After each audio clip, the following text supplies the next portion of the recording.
we have John Taylor, Doug Brignole, and Steve Greene. And I say your names, guys, in the order in which you're appearing on my screen here. So, and don't be surprised, right? If I'm looking one way and I'm gesturing as though I'm looking right at you, and you're like, what the hell is he looking at? So, not that judgmental. Hey everybody, just me again, Wayne. If you're into bodybuilding at all, and especially if you're thinking about competing for the first time, I think you're really going to enjoy this video. I've decided I'm going to cross an item off my bucket list, and I've entered my first competition, being the Classic Physique category. It's coming up on October the 30th of this year, 2021. And in preparation for this, I have been reading and watching as much material as I can find, as well as working out like a fiend. And I reached out to three guys who, among them, have a wealth of bodybuilding experience, wisdom, and a list of titles about as long as my forearm. Alphabetically, Doug Brignole, Steve Greene, and John Taylor. These three guys were kind enough to spend over an hour with me discussing the ins and the outs and the what's to do and the what's not to do's of bodybuilding, especially if you're considering getting into your first competition. And there's a fourth fella too who could not make it at this time. In fact, our third participant only at the very last minute was able to participate in this meeting. But the fourth fella who has a lot of experience in this area, very recent experience, I'm going to do a separate interview with, and you'll know that when I post it. Okay, so without further ado, let's get into it. This will be part one of at least a two-part series, maybe three. It'll just depend upon how things look when I'm in the editing stage. But here we are. The first part of my group bodybuilding discussion with Doug Brignole, Steve Greene, and John Taylor. I hope you like it. hey, John, Doug, Steve, welcome. Thank you so much for your time today. I really appreciate it. Thank you. So, well, I'm going to assume that anybody who's watching this video either is planning to compete or has competed, or if they're not planning, they've at least have at some point, like I've done so many times in the past, thought, I wonder if I could, some other time. But any of those categories, if somebody falls into any of those categories, I'm wondering about the advice that you would give to someone who is planning to compete for the first time, whether it's in, quote, bodybuilding, end quote, or physique, or classic physique, or bikini, or swimsuit. I was going to do bikini, but I thought, I don't know. I'd feel weird. So Next time. Anyway, well, first, let me just ask, do you have any just general comments that you would like to make before I ask you about specific things? Do it. Yeah, congratulations on Do it. making that commitment.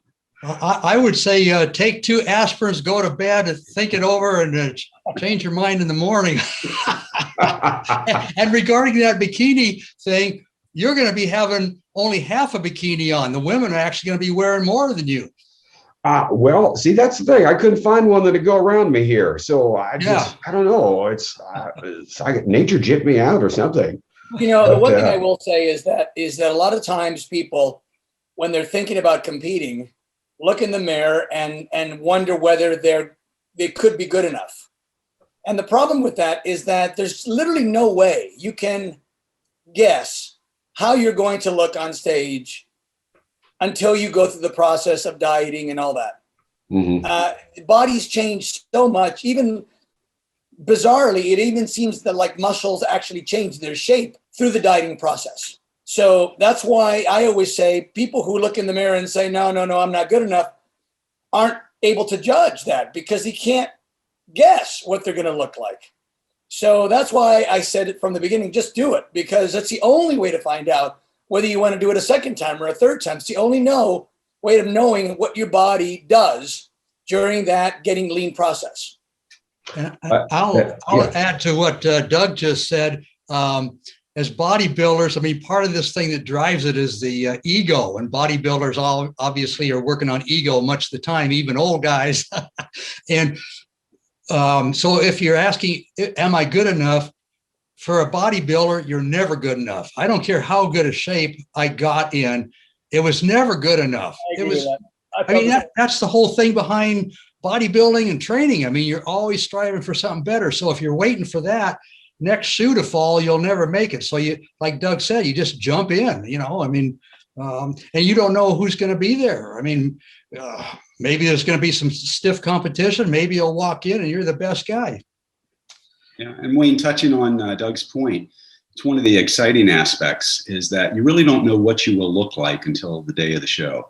And you may see some transformations in your body that you just weren't expecting. And it's exciting. You go to the show, even if you don't fare that well, you're going to learn from the experience. You'll know whether you want to do it again. And you'll also probably, my guess is that you will, and that you'll be encouraged to take it to the next level. Even the day of the show, even when you look in the mirror, the day of the show, you still are not seeing yourself the way you actually are. You will see the way you actually are when you look at the pictures later. Yeah, sure. It's a bizarre thing, truly. I mean, the day of the show, you will still think you don't look good enough. And then you look at the pictures later and go, wow, look at that. It's bizarre. I think that's pretty, actually, you can apply that notion of you're never going to feel like it's good enough to all kinds of things. There's a young man I know who is preparing to enter a career in graphic design. And I said to him many times, well, let me help you with your portfolio. And he keeps saying, oh, I don't think it's ready. I don't think it's ready. I don't think it's ready. And I'm like, you're never going to think it's ready, ever. If you're waiting for it to become perfect, it won't. And even if it does, you won't see it because you'll think it could be better. So, the advice, when I first posted a video saying, yeah, I think I'm going to do it. I think I'm going to go compete in a contest. Max Carlisle, Guitar Max, he has a YouTube channel, he's a musician and a bodybuilder, as you can tell just looking at him. He was the first person to respond to it, and his comment was, do the contest. Just showing up is a victory. Yeah. And I was like, oh, all right. I like that. So yeah, I'm going to try to think of it that way. When I don't know if it was Bill Pearl or somebody that said to me, listen, when you get up there, you won't think you look good enough, but pretend you think you do. And stand there with your head up and with pride, like you're the only guy up there, even though you think you look like crap. And do this for two reasons. One is because you do look better than you think you look. And the other is because you create the illusion that you're happy doing what you're doing. You're happy to be there. The worst thing in the world is for you to look self-conscious, to be timid, to be nervous, to feel threatened by the other competitors. It totally diminishes your presence on stage. So, for every reason, stand there and just act like you're Ronnie Coleman. Honestly, don't even look at the other competitors. Just stand there with your pride. I look great. I know I look great. You know I look great. And later when you look at the pictures, that'll all make sense to you. At the time, it may not. Think of it as, creating the illusion. But for whatever reason, it was good advice I'd received. I'll add to what Doug just said. When you're on stage, yes, act confident, assured of yourself. And I would say to never look at the other competitors if you're on the stage with them during prejudging or something like that. Don't look at them. Stand there, like what Doug is saying. And by not looking at them, that's sending a signal that Doug is talking about here. You'll see competitors that'll sit there and they'll see what that guy's doing. They'll see what that guy's doing. It doesn't look good. It makes it seem like you're unsure of yourself and, oh, maybe this is his first show or something. He doesn't know how he's supposed to stand, so he's going to look at that guy. Don't ever look at those guys to your left or right, I would say. Okay. John, would you like to chime in on this? This is an old ball game for me. It's been 40 years since I was on stage. I think these days it's a little different than it was back then. I would suggest that if it's your first competition, that you not walk out in front of all the others and start bumping them out of the way and posing. Leave that for the Ronnie Colemans of the world. But even then, it doesn't work as far as I'm concerned. So I think that the advice that you got is great. Just I would make sure that you are very well rehearsed with your posing routine, so you don't have to think of what you're doing between transitions, between poses. Practice, practice, practice. I was always a little bit guilty of not paying enough attention to that, thinking I could just improvise if I needed to while I was on stage. And it became awkward for me at one competition. I remember I just went blank for what the next pose was. And I mean, I don't think the audience caught on, but for me, it was enough to be a wake-up call that I really needed to rehearse before my next competition. That makes sense. That, you know, also in that first comment I got in a video where I said, I think I'm going to do it. The comment from Max Carlisle. He said, posing is surprisingly difficult and takes lots of practice. And then Steve, you made a lengthy comment talking about, oh, hells yes, posing is difficult. Practice constantly, starting from day one. That's actually one of the things that I looked for when I was trying to decide, you know, what contest to enter, what organization, you know, to go with, as it were, is one organization who has an event coming up that hypothetically I could make. There are 19 mandatory poses in the classic physique category. Yeah, so I went with one that has 8. I think it's 8. Maybe it's 10 if you count right and left as separate. But I thought, wow, 19. I mean, that just seems like a lot to me. You mean you have to include those 19 in your routine? No, they are the 19 that will be asked of you during prejudging. Okay, but they don't have to be shown in your actual posing routine, right? Right. At least that's my understanding anyway. Now, not having done this before, I could be mistaken about that. I've never heard of that happening. So yeah, in the individual routine, I haven't seen in you know, on any of the organization websites that I've looked at, I haven't seen any of them who specify that you must have this and that and the other, you know, pose in your individual routine. Yeah. So right, actually, the truth is that judges don't even care about the routine. And the reason I say that is because, you know, it's always nice to look at, especially if the routine is nice, the music is nice, the coordination is nice, the physique is nice. It's lovely, but there's no way that it works as a comparison with other. Right. You can't, because you're on there by yourself. It's not a side-by-side thing. And the poses are all different. So if you're doing a twisting back shot, unless everybody else is doing a twisting back shot right next to you, you can't remember what someone else's looked like or what. So, you know, I always tell people, look, when you're planning your posing routine, as best you can, try to include poses that are not part of the mandatories. That is your opportunity to show creativity and something different than what they've already seen. Why show them a side chest shot again? Why show them a lat spread again? They've already seen that, right? Now they're seeing it to music. So what? Try to be creative, try to be different. And that's the reason why the judges don't say, do this in your posing routine, do that in your posing routine, is because that's your opportunity to do what isn't the mandatories. That's your very own. Right. That makes sense. And actually the organization putting on the event that I have chosen, I've already sent in the money, so I'm committed. Because you don't want to lose them. They specify in their description of the poses that will be mandatory and so forth. They specify that the individual posing routine is exactly for the purpose of, you know, giving one, you know, a chance to win best projection or best participant in moving around or something like that. They're pretty clear that it's not in the judging. They used to give best poser trophies. Yes, that was the phrase. That was the phrase. And separate from that, you know, back when bodybuilding wasn't so popular and there weren't so many contestants and so many divisions and the shows weren't 4 and 5 hours long as they are now, the judges actually could use your presentation as part of your scoring. In other words, they could say, well, you know, this person's posing was really bad. This person's posing was really good. They both have equal physiques. I'm going to give it to this guy because his posing was better. Yeah. But that doesn't happen anymore. We don't have time to judge, to include the way they present it as part of their scoring. I mean, when I judge AAU shows or Muscle Beach shows, there's 20 people on stage, right? And for me, the easiest way to do it is kind of scan and see who's best, who's worst, who's second best, who's second worst, and I kind of move toward the center because it's all just fast. You don't have much time, so you cannot then change your original markings because someone came up with, a good routine or a bad routine.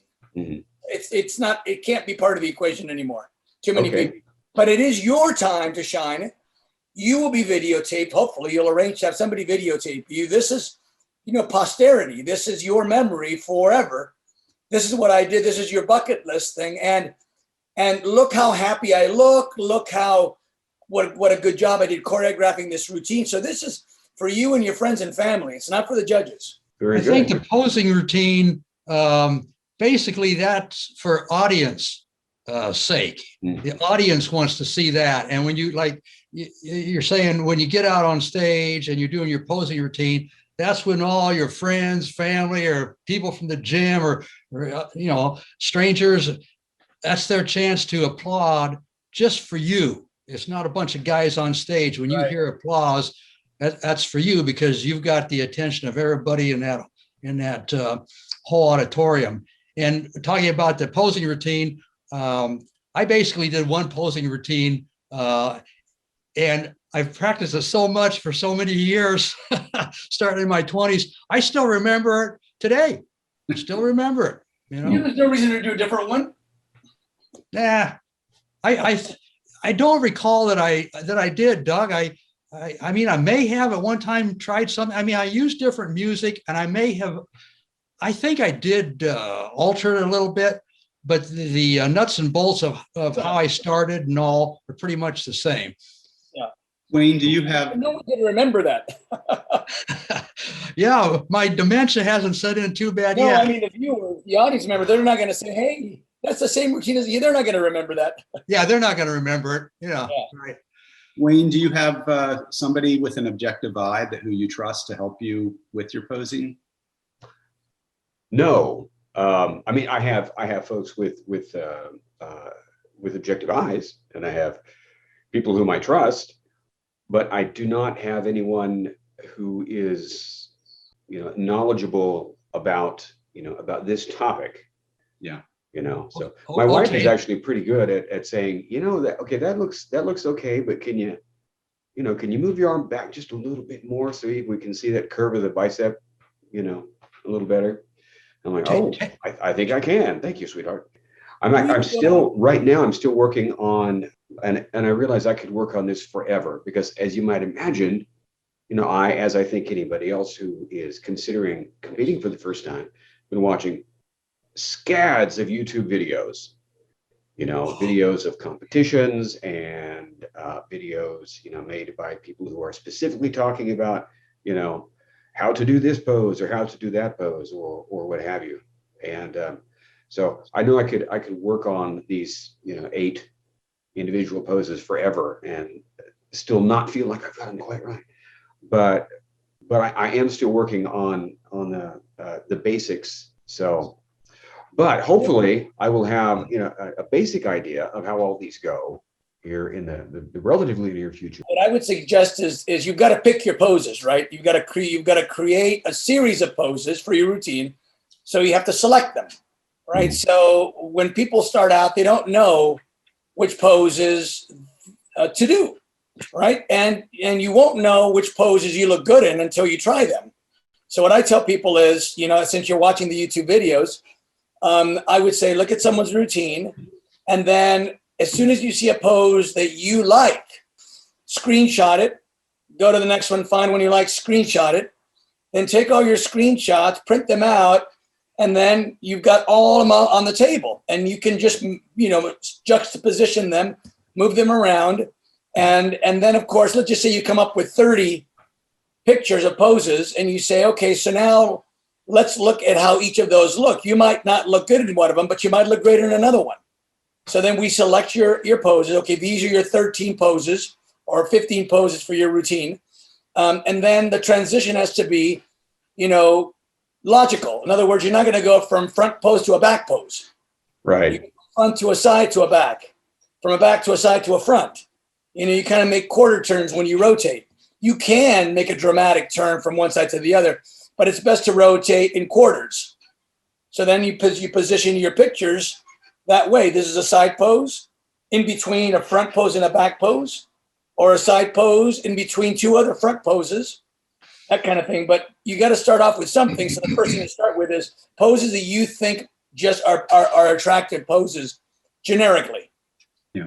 And Wayne, one thing I'd caution you about is you don't want to try to pose so that you're emulating your favorite bodybuilder, because you may not necessarily have the same build as your favorite bodybuilder. That's Oh, goodness. I was fortunate when I was first competing. I was being trained by a guy by the name of John DeCola, who was 1969 IFBB Mr. America, plus he won a number of titles in later years. And he helped me with my posing routine. And I remember posing for him, and I was copying all the poses of, I believe it was a bodybuilder by the name of Ron Tufel back then. I grew up. I remember Ron. Yeah. Yeah. Great physique. I grew up in Pennsylvania, and Ronnie did as well. And so I was trying to do the same poses as him, and they just didn't work for me. So John, he knew that right away, and he helped me to match poses that more closely, flattered the body that I had. Right. There she be, part one of my group bodybuilding chat with Doug Brignole, Steve Greene, and John Taylor. If you liked this, please give it a thumbs up, share it with someone if you know someone else who might enjoy the video, and by all means, hit that subscribe button if you feel so inclined. All right, thank you. Come back for the next part, and if there's a third part, come back for that too. Okay, as always, thank you very much for watching. You guys are awesome, and I'll talk to you soon.